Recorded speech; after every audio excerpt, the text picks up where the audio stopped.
विद्यार्थी मित्रों, आमचे यूट्यूब चॅनल सायन्स कॉरिडॉरमध्ये आपले सर्वांचे स्वागत। BEd CET 2023 या संदर्भातील आपण एक नवीन प्रश्नावली सुरू केली आहे, जी की आपल्या अभ्यासासाठी अत्यंत महत्त्वपूर्ण ठरणार आहे। विद्यार्थी मित्रों, प्रश्नावलीचे नाव आहे सुपर 30 सराव प्रश्नपत्रिका 1। आज आपण पाहणार आहोत। तत्पूर्वी आपण जर आमच्या चॅनलवरती अजूनही नवीन असाल तर कृपया या चॅनलला सबस्क्राइब करा व व्हिडिओ आवडल्यास नक्कीच लाईक करा। विद्यार्थी मित्रों, आपला जो BEdचा सिलेबस आहे CETचा तो म्हणजेच मेंटल ॲबिलिटी, यातून आपल्याला 40 प्रश्न मुख्य परीक्षेस येणार आहेत। त्यानंतर जनरल नॉलेजचे 30 प्रश्न येणार आहेत। तसेच टीचर ॲप्टिट्यूड म्हणजे शिक्षक अभिवृत्ती किंवा शिक्षक कल आपण ज्याला म्हणतो, त्यातून 30 प्रश्न येणार आहेत। तर विद्यार्थी मित्रों, त्याच धर्तीवर आपण ही सराव प्रश्नपत्रिका बनवलेली आहे। तर यामध्ये आपण एकूण 30 प्रश्न पाहणार आहोत। तर चला पाहूया आपला पहिला प्रश्न। विद्यार्थी मित्रों, पहिलाच भाग जो आहे तो म्हणजेच बुद्धिमत्ता। तर बुद्धिमत्तामधला पहिला प्रश्न, सूचना: खालील प्रश्नात उत्तरातील पर्यायापैकी कोणत्या पर्यायी आकृतीत प्रश्नातील आकृती अंतर्भूत आहे, समाविष्ट आहे? तर विद्यार्थी मित्रों, सगळ्यात सुरुवातीला आपल्याला दिलेली आकृती म्हणजेच प्रॉब्लेम फिगर ही अभ्यासायची आहे, पाहायची आहे। तिचे व्यवस्थित निरीक्षण केलं असता आपल्याला ऑप्शन सी मध्ये ती आकृती पाहायला मिळते। विद्यार्थी मित्रों, ही कॉम्प्युटरच्या डिस्प्लेसारखी आकृती आहे। तर आपल्याला तो डिस्प्ले इथेही पाहायला मिळतो, म्हणजे ऑप्शन सी हे आपलं उत्तर होय। त्यानंतर विद्यार्थी मित्रों, पुढचा प्रश्न जो की संख्यामाला या घटकातून आलेला आहे। तर गहाळ संख्या शोधा। तर आपल्याला सगळ्यात अगोदर दिलेल्या संख्या पाहाव्या लागतील: 5, 7, 11, 13, 17। तर विद्यार्थी मित्रों, आपल्या एक प्रथम दृष्टीने लक्षात आलं असेल की ह्या ज्या संख्या आहेत ह्या विषम संख्या असून ह्यामध्ये दोन्ही संख्या काय होत आहे, वाढत आहे। तर 17 नंतर येणारी जी विषम संख्या आहे विद्यार्थी मित्रों, ती आपणास माहीत आहे, ती म्हणजेच 19। तर ऑप्शन ए 21, बी 24, सी 15 आणि डी 19। विद्यार्थी मित्रों, ऑप्शन डी हे आपलं उत्तर होय। त्यानंतर पुढचा प्रश्न विद्यार्थी मित्रों, जो की अक्षरमालेतून आहे। निर्देश: मालिका पूर्ण करा। CA डॅश किंवा क्वेश्चन मार्क JFOJ। तर विद्यार्थी मित्रों, इथं परत 30 बाब आहे। तर CA हे जे दोन अक्षर आहेत विद्यार्थी मित्रों, ह्यामध्ये जो फरक आहे तो एका अक्षराचा आहे। आपल्याला माहिती आहे ह्या दोघांच्यामध्ये B हे अक्षर आहे। त्यानंतर विद्यार्थी मित्रों, इथं आपल्याला डॅश दिला आहे। त्यानंतर आपल्याला तिसरी जोडी म्हणजेच JF या संदर्भात पाहावे लागेल। तर विद्यार्थी मित्रों, JF जे आहे तर त्यामध्ये 3 अक्षरांचा फरक आहे। तर विद्यार्थी मित्रों, हे काढायचं कशावरून? तर ABCD जे आहे ते आपल्याला सर्वप्रथम एका रफ कागदावर लिहून घ्यावे लागते। आपल्या परीक्षेमध्ये पण आपल्याला रफ कागद प्रोव्हाइड केला जातो। त्यामध्ये आपल्याला काही गणितं सोडवायची असतील किंवा रफ वर्क करायचं असेल तर सगळ्यात सुरुवातीला आपण तिथे ABCD लिहून घ्यायची। त्यानंतर त्याला नंबरिंग करायचं, म्हणजेच 1, 2, 3 असं 26 पर्यंत नंबरिंग। आणि त्यानंतर विद्यार्थी मित्रों, उलटंसुद्धा नंबरिंग करून ठेवायचं, म्हणजेच झेडला 1 नंबर द्यायचा तर उलटं परत एला 26 नंबर। अशा प्रकारे आपण केल्यानंतर आपलं जे येणारं उत्तर आहे तर विद्यार्थी मित्रों, ते म्हणजेच ऑप्शन बी FC। तर हे उत्तर कसं आलं तर तुम्ही ते नंबरिंग करून सॉल्व केल्यानंतर तुम्हाला कळेल। तर विद्यार्थी मित्रों, यामध्ये 3 अक्षरांचा काय आहे, डिफरन्स आहे, फरक आहे। त्यानंतर पुढचा प्रश्न, दिलेल्या शब्दामधून खालीलपैकी कोणता शब्द तयार केला जाऊ शकतो? विद्यार्थी मित्रों, शब्द तयार केला जाऊ शकतो याचा अर्थ आहे की एकच शब्द तयार होईल आणि 3 ऑप्शन जे असतील राहिलेले किंवा उर्वरित 3 ऑप्शन हे चुकीचे असणार आहेत। तर चला, करस्पॉन्डिंग हा जो शब्द आहे त्या संदर्भातला हा प्रश्न। तर इथे तुम्ही पाहू शकता वरती करस्पॉन्डिंगची स्पेलिंग। तर विद्यार्थी मित्रों, पहिला जो शब्द आहे करेक्ट। तर करेक्ट शब्दामध्ये असणारे जे अक्षर आहेत सर्व अक्षर आपण पाहिले असता टी हा आपल्याला करस्पॉन्डिंगमध्ये पाहायला मिळत नाही, म्हणजे हा शब्द तयार होणार नाही। त्यानंतर विद्यार्थी मित्रों, डिसेंड। तर आपण सर्व अक्षरं जुळवले असता डिसेंड हा शब्द जिथं काय होतो, तयार होतो। त्यानंतर विद्यार्थी मित्रों, रिपीट हा जो शब्द आहे तोही तयार होणार नाही, कारण शेवटी इथं टी आलेला आहे। त्यानंतर रिस्पॉन्स हा जो शब्द आहे विद्यार्थी मित्रों, त्यामध्ये डबल ई आलेला आहे, हे लक्षात घ्या। तर विद्यार्थी मित्रों, करस्पॉन्डमध्ये फक्त एकच ई आहे, ते डबल ई नाही। म्हणजेच आपला जो ऑप्शन आहे विद्यार्थी मित्रों, ऑप्शन बी डिसन हा शब्द काय होईल, त्या करस्पॉन्डिंगपासून तयार होतो। पुढचा प्रश्न, खालील प्रश्नात दिलेल्या पर्यायामधून नातेसंबंध सांगणारी आकृती निवडा। विद्यार्थी मित्रों, आकृत्या ह्या आपल्याला ऑब्झर्व करायच्यात पहिल्या 3, 1, 2 आणि 3. त्यानंतर पुढे येणारी आकृती कोणती असेल ती आपल्याला तिथं काय करायची आहे, गेस करायची आहे, तिथे मांडायची आहे. तर विद्यार्थी मित्रो, सर्व आकृत्यांचं अवलोकन केले असता म्हणजेच पहिली, दुसरी आणि तिसरी ह्या तिन्ही आकृत्या पाहिल्या असता पुढची येणारी जी आकृती आहे तर ती आकृती विद्यार्थी मित्रो आपल्याला ए ऑप्शनची पाहायला मिळते. तर ऑप्शन ए हे आपलं उत्तर होय. त्यानंतर पुढचा प्रश्न विद्यार्थी मित्रो, सरळ रूप द्या. तर एक सरळ सरळ इथं आपल्याला वजाबाकी त्यांनी दिलेली आहे विद्यार्थी मित्रो. ती वजाबाकी केल्यानंतर आपल्याला ती सॉल्व करून पाहावी लागेल आणि सॉल्व करून पाहिल्यानंतर येणारे जे उत्तर आहेत त्याचे ऑप्शन्स इथं आपल्याला दिलेले आहेत. पैकी आपल्याला उत्तर काय करायचं आहे, शोधायचं आहे. ती वजाबाकी आपण एका कागदावरती केल्यानंतर आपल्याला मिळणारे जे उत्तर आहे विद्यार्थी मित्रो ते म्हणजेच ऑप्शन बी. त्यानंतर पुढचा प्रश्न, सूचना, खालील आकृतीचे प्रतिबिंब शोधून काढा. तर विद्यार्थी मित्रो इथं ही जी बाब आपल्याला दिलेली आहे तर ह्याचा अर्थ काय आहे तर तो आहे आरसा. म्हणजेच आरशातील प्रतिमा आपल्याला काय करायची विद्यार्थी मित्रो, शोधायची आहे. तर एक बाब प्रतिमा संदर्भात लक्षात ठेवा. तर आरशामध्ये हे जे बॉक्सेस त्यांनी दाखवलेले आहेत तर पहिला जो बॉक्स आहे विद्यार्थी मित्रो खालच्या साईडचा हा बॉक्स, तर तुम्ही तो पाहू शकता. त्या बॉक्सला त्यांनी काय केलेलं आहे, अशा प्रकारे त्याला काय केलेलं आहे, क्रॉस केलेलं आहे. तर तो क्रॉस कुठे आहे ते आपल्याला शोधायचा आहे आणि तो आरशातील क्रॉस आहे त्याप्रमाणे आपल्याला काय करायचं, तो शोधायचा आहे.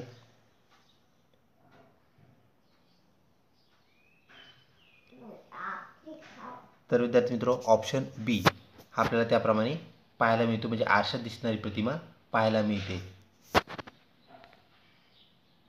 त्यानंतर पुढचा प्रश्न, सूचना, दिलेल्या पर्यायामधून श्रेणी पूर्ण करणारी आकृती निवडा. विद्यार्थी मित्रो श्रेणी पूर्ण करणारी म्हणजेच पहिल्या 4 आकृत्या आपल्याला अभ्यासायच्या आहेत आणि पुढची येणारी आकृती कशी असेल ते सांगायचं आहे.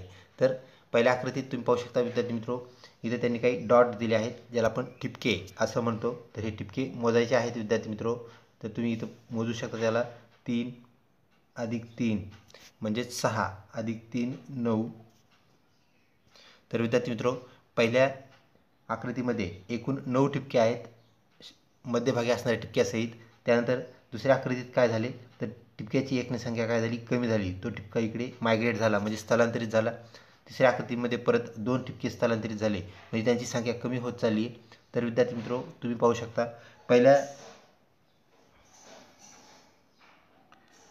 पहिल्या बॉक्समध्ये जे ठिपके होते त्यांची संख्या 9 होती, दुसऱ्या बॉक्समध्ये ती 8 झाली, नंतर ती 7 झाली, नंतर 6.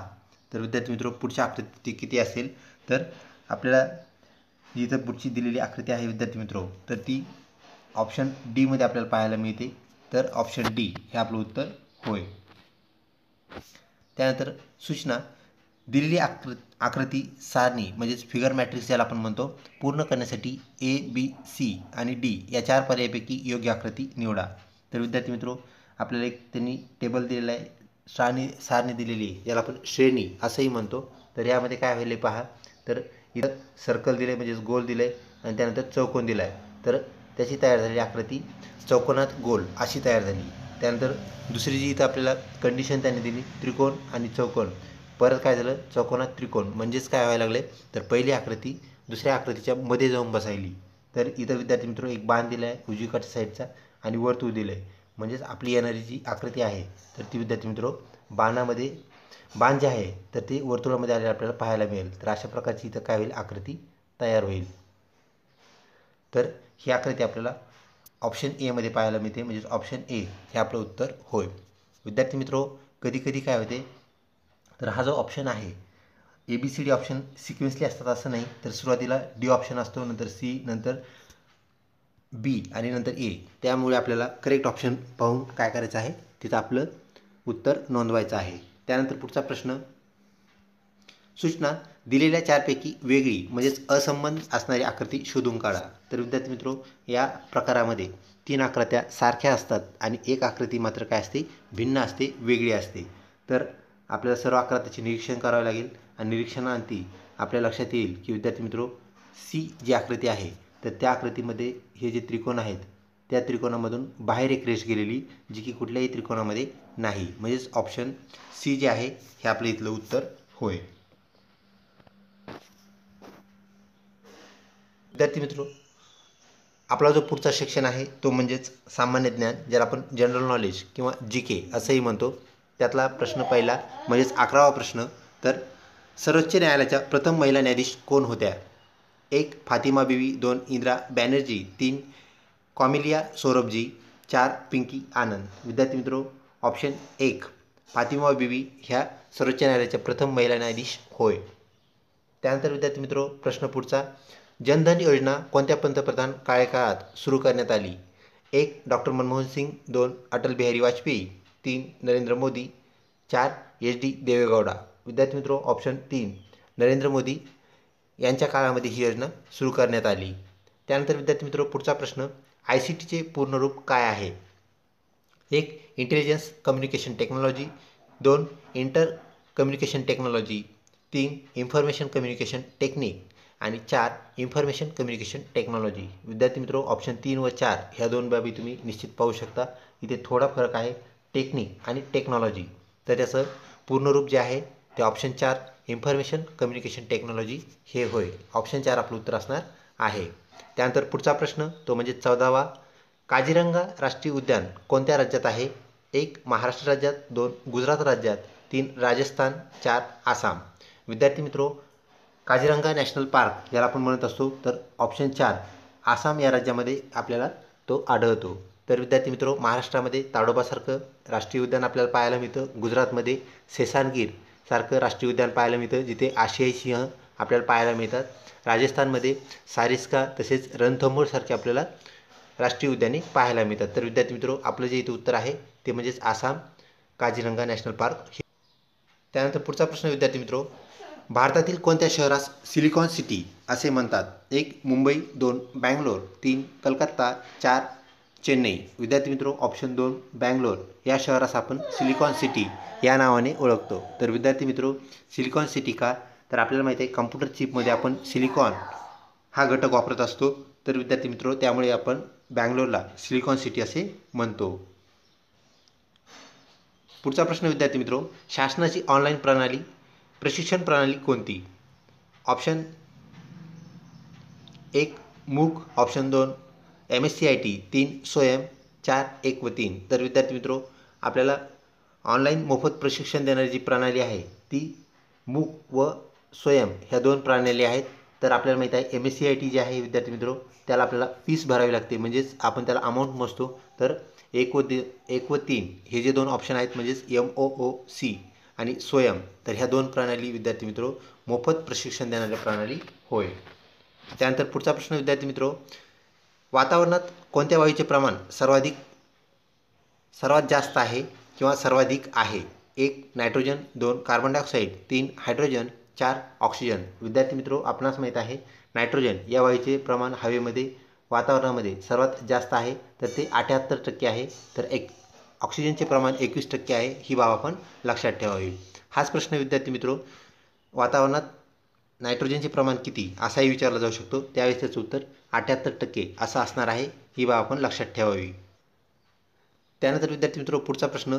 www चे पूर्ण रूप काय, ज्याला आपण WWW असं म्हणतो? तर विद्यार्थी मित्रो, option 1 world wide work, 2 world wide web, 3 work with web आणि 4 वर्ल्ड वाईड वेब.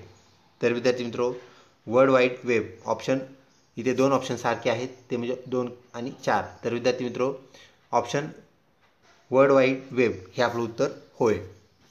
त्यानंतर पुढचा प्रश्न. 19 निवडणूक आयुक्ताची नेमणूक कोण करतो? 1 पंतप्रधान, 2 राज्यपाल, 3 राष्ट्रपती, 4 मुख्यमंत्री. विद्यार्थी मित्रो, ऑप्शन 3 राष्ट्रपती हे निवडणूक आयुक्ताची नियुक्ती करतात. ही बाब आपण लक्षात ठेवावी. त्यानंतर विद्यार्थी मित्रो, आजच्या सेशनमधला जनरल नॉलेजमधला शेवटचा प्रश्न. कोणत्या ग्रहास चमकणारा तारा म्हणतात? 1 मंगळ ग्रहास, 2 बुध ग्रहास, 3 नेपच्यून ग्रहास, 4 शुक्र ग्रहास. तर विद्यार्थी मित्रो, ऑप्शन 4 शुक्र ग्रहास चमकणारा तारा म्हणतात. तसेच याला मॉर्निंग स्टार म्हणजेच पहाट तारा किंवा सायंकाळी चमकणारा तारा असल्यामुळे त्याला आपण इव्हिनिंग स्टार असंही म्हणतो. विद्यार्थी मित्रो, आजच्या प्रश्नावलीमधला शेवटचा घटक तो म्हणजेच शिक्षक अभिवृत्ती किंवा आपण ज्याला शिक्षक कल म्हणजेच टीचर ॲप्टिट्यूड असं म्हणतो. त्यातला पहिला प्रश्न, प्रश्न क्रमांक 21. डॅश डॅश हे शाळेचा व्यवस्थापक भूमिकेत असतात? 1 शिक्षक, 2 संस्थाचालक, 3 पालक, 4 मुख्याध्यापक. तर विद्यार्थी मित्रो, ऑप्शन 4 मुख्याध्यापक हे व्यवस्थापनाचे काम करतात, तर शिक्षक शिकवण्याचे म्हणजेच अध्यापनाचे काम करतात, ही बाब आपण लक्षात ठेवावी. तर विद्यार्थी मित्रो, मुख्याध्यापकांना आपण शाळेचा कणा असंही म्हणतो, तर ऑप्शन 4 हे आपलं उत्तर होय. त्यानंतर पुढचा प्रश्न, एखादा विद्यार्थी दररोज तुमच्या तासाला शाळेत उशिरा येतो, तुम्ही काय कराल? 1 त्याला शिक्षा कराल, 2 एखादा विद्यार्थी उशिरा आला तर चालेल असा विचार कराल, 3 त्याला टीसी काढून घेण्याची सूचना द्याल, 4 समस्या विचारून समाधान करण्याचे योजाल. तर विद्यार्थी मित्रो, ऑप्शन 4 हे करेक्ट उत्तर आहे.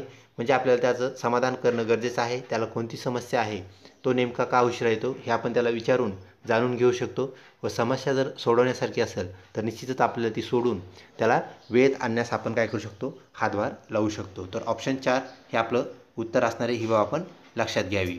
त्यानंतर पुढचा प्रश्न विद्यार्थी मित्रो, काही मुले वरांड्यात इतरत कचरा टाकतात, तुम्ही काय कराल? तर विद्यार्थी मित्रो, अशा प्रकारचं जे कृत्य आहे ते आपल्याला प्रतिबंधित करण्यासाठी आपल्याला काय करता येईल, तर सर्वात पॉझिटिव्ह जो विचार असतो तो म्हणजेच शिक्षक कल, ज्याला आपण शिक्षक अभिव्यक्ती म्हणतो, ही बाब आपण निश्चित लक्षात ठेवावी. तर ऑप्शन 1 तुम्हीही कचरा टाकाल, म्हणजेच विद्यार्थी जर कचरा टाकत असेल तर तुम्ही तुमचा कचरा तिथेच तयार झालेला जो आहे तो त्यांना टाकण्यासाठी द्याल किंवा टाकाल.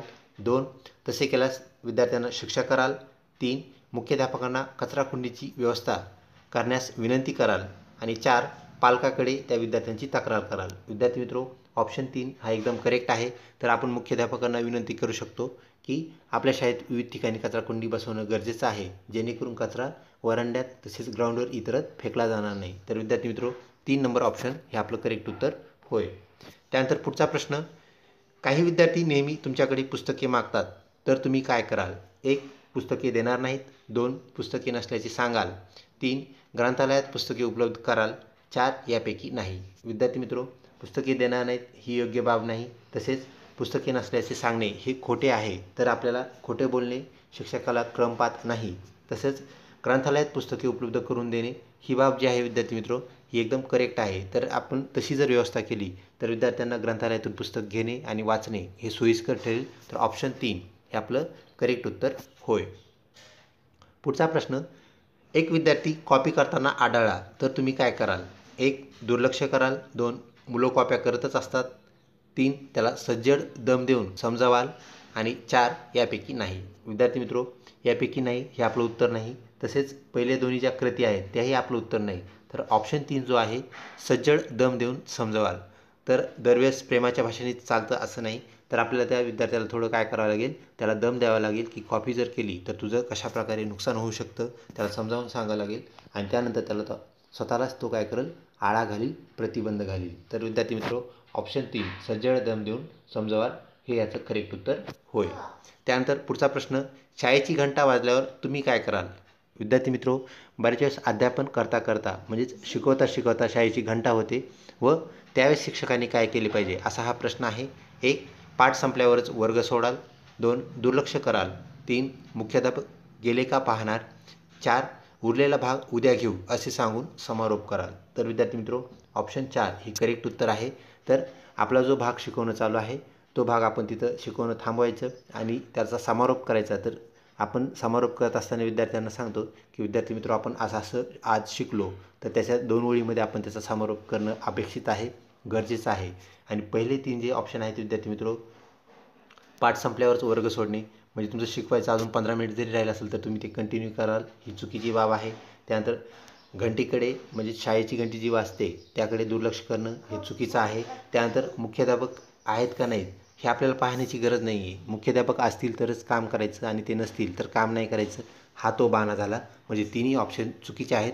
तर ऑप्शन 4 हे आपलं करेक्ट उत्तर होय.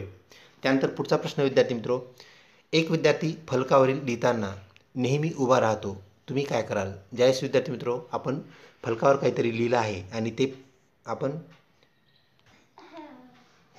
विद्यार्थ्यांना लिहून घ्यायचं, नमूद करून घ्यायचं सांगितलं आहे.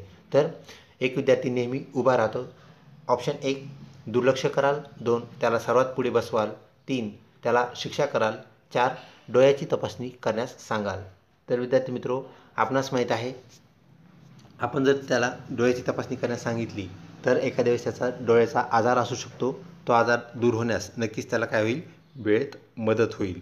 परंतु ऑप्शन 2 जो आहे विद्यार्थी मित्रो, तोही आपल्याला उत्तर वाटू शकतो. त्याला सर्वात पुढे बसवाल, परंतु त्याला सर्वात पुढे जरी बसवलं तर फक्त काय होईल, फळ्यामधलं आणि त्या विद्यार्थ्यामधलं अंतर कमी होईल, परंतु त्याचा दिसण्याचा प्रॉब्लेम त्यामुळे सॉल्व्ह होणार नाही. तर करेक्ट जे उत्तर आहे विद्यार्थी मित्रो, त्याला डोळ्याची तपासणी करणं गरजेचं आहे.